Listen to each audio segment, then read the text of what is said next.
So in our previous video, we looked at how to pick things up, move them around, scale them, all sorts of things like that. Now we're just going to do a very, very basic scene, which is going to be 3 cubes, 3 shapes on top, and a plane. So I'm just going to delete what we've got here. Click, delete, click, delete, click, delete. And I'm going to get our 3D cursor right in the middle. Normally, it does it where you want it to, but just make sure that it's roughly right. And we're going to start off with a plane. So a plane is a flat, almost like a piece of paper, and we're going to add that in. So add, mesh, plane. Now that isn't big enough. So if I press S and move it out, it's reasonably big. Sorted. Now I want 3 cubes on here. So I'm going to go add, mesh, cube, add, mesh, cube, add, mesh, cube. So now I've got 3 cubes, one on top of another. Now obviously I want this cube to be on top of the mesh, so I can grab it and move it up, but actually we're probably better moving the plane slightly down, because this grid doesn't actually matter. It's invisible, it's see-through. So if I grab and move this down to just under the cube, there we go. But how do we get it exactly right? Well, we're going to use something called the orthographic view. If you look at your keyboard, on the far right hand side you've got another set of numbers. Make sure number lock's on, you'll know that by the light on the keyboard, and press 5. And you'll notice that now things in the distance don't get smaller, you've lost all perspective. And then I'm going to press 1. And that is going to show me my front view, so the front of the shapes. And we can still move everything around. So G and then Z, so grab and Z, and I can move the plane up and down.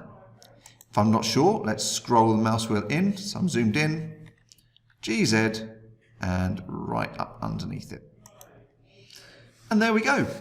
If I was to press 5 again, I'm now in perspective view, I can zoom out, and I've got my cube sat perfectly on the plane. Last thing, before I'm going to get you to pause and have a go at this, is get your other 2 cubes, grab them on either the X or Y axis, it doesn't really matter, and move them away. If you want to be really specific, go back, press 5, and then if you do 1, it's going to look at the front, and you can really carefully move these to exact positions. Use the grid to help you. And there we go. So we've got 3 cubes equally spaced apart. If you think they should be closer together, feel free to move them closer together. So that's the first part. If you can go in and do the 3 cubes now, that'll be a really good start. I suggest moving a bit closer together than they are now. So the second part of this video is getting shapes on top. Now, I would like on top of these a sphere. They can be in any order, so add mesh UV sphere. And on this one, we're going to go add mesh. We're going to use a cone, and then this one here, add mesh monkey. So as you notice, they're through the shape. So let's go into our orthographic view again, 5 and then 1. And if I grab and then Z, I can move it up so it's above the shape. With the cone, grab Z up above the shape. Grab Z up above the shape. And then I can try and get it nice and centered. So this one, grab and X. Now the more accurate you do this, the better it's going to look. You may notice though, our monkey is through the middle of this cube. So how do we make sure that it's accurate front to back? Well, we did 5 then 1. You don't need to press 5 again because you're already in orthographic. Press it again and take your perspective. So press 3 and it will do the right hand side. So I might want to move this monkey so he's just off the edge there and up a bit. I might want to have a look and think, oh, that's probably not quite right, so grab Y. And you can just get things perfectly lined up with one another. And there we go, that's how to get 3 shapes on top of 3 cubes. I'm going to pause it again now and let you have a go at that. So the next thing you need to think about is actually getting these shapes to look a bit better. You'll notice they've got lots of squares in there and they're not particularly smooth. So, really easy way to do this. You've got them selected, go to Object and Shade Smooth. And that's actually going to make them look a lot better. You can use this with a lot of shapes, but remember, it can affect the way the light bounces off them. So Shade Smooth. Now, next thing we need to do is we need to look at the actual material that's on these things. In Blender 2.7, we had to choose to use Principled as our basic one. We don't need to do that anymore because it is automatically that. So I collect my plane first, and I'm going to get my material, and then click on New. So it's going to create a new material.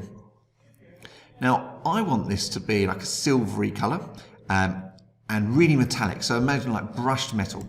So make it completely metallic and a bit of roughness, like 0.1. It's white. You doesn't have to be white, but obviously that will reflect better. You may think, why white? It's a metal. Metal is kind of grey. Now, white will work well. It's quite a mirrored effect, but you can change it if you want to. If you click on Preview, you can actually see how this will look. So that's really, really shiny.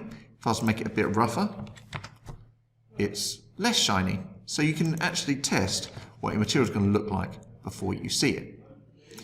So to actually have a look what this looks like, go along the top, and this one up here is the viewport shading. So this will show us what it looks like in Eevee and with the lights. So there we go. We've now got a shiny metal surface and how it will look. I'll go back to the material. If I change the colour to say like a red one, you can see the reflection shiny red material. Let's make it a little bit less rough. There you go. So you've got all these different settings you can change. Now, with these cubes, if I click on New, it's going to do a new material for those. And let's pick, say, blue. So one blue one. Let's pick this one, New, and let's go for green. And this one over here, we'll go for New, and let's say yellow. So you can have a go at whichever ones you want it to be. Let's go for the sphere, New. Again, you can pick where you want. Let's make this one metallic. It's either metallic or it's not really. So let's make that kind of like a purpley colour and less rough. So you just go through changing what all of these look like. One thing you may have noticed while I do this, obviously keep pausing, is actually we've got some very shiny materials here. What do shiny materials do? They reflect things. And at the moment, nothing is reflecting. And that is because we're using Eevee. Anyone who's used Blender before will know that actually to make things show up, you often have to wait a really long time for it to render, and if you were to move the camera around, it would get speckly and things like that. Now, Eevee does not do that. Eevee just does some tricks to make it look realistic straight away. But a setting that's on there to start with stops reflections. So, to get the reflections to show, you need to go over here to the context render part and tick this button that says Screen Space Reflections. So now the reflections show up. It doesn't actually reflect anything that's not inside this view. So if you had something that you can't see at the moment on the screen, but further us in the world, it wouldn't reflect that because it's not in the screen space. But there we go, you've got reflections now. I'm not going to show you glass ones yet, but glass is slightly different as well. But there we go, you've got the basics of your scene. Now I'm going to stop the video here. We're going to look on the next one at lighting effects, camera effects, and rendering, and the world. So best of luck getting that together, and we'll see you on the next video.